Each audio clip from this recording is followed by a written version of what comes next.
So the ratio test says if we have a series with positive terms and we take the ratio of two consecutive terms as k and the limit of that as k approaches infinity, so we have the k plus 1th term over the kth term, then if the limit is less than 1, the series converges, greater than 1, then the series diverges, and if it's equal to 1, then the test doesn't tell you anything.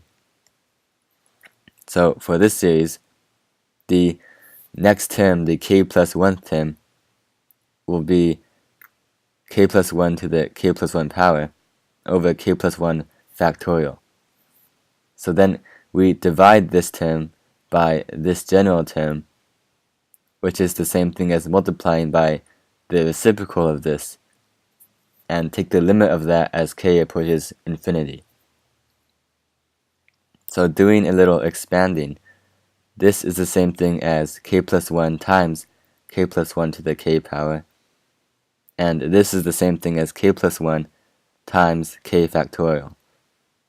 So that allows us to cancel out these terms and simplify this expression a bit.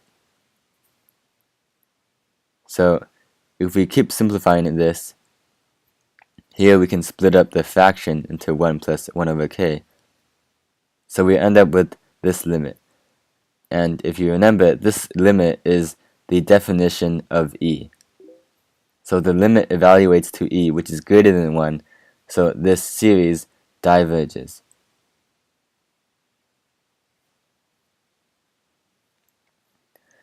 Another test we have is the root test. So again, this only works with positive terms. So if we take the kth root of the general term, or in other words, raise it to the 1 over k power, and the same thing, if the limit as k approaches infinity of this is less than 1, the series converges, greater than 1 diverges, and equal to 1, the test is inconclusive. So for this series, we take the kth root of the general term, and any root of 1 is just 1, and raising this to the 1 over k power gets rid of this k that's already here. So we just have ln of k plus 1 on the bottom.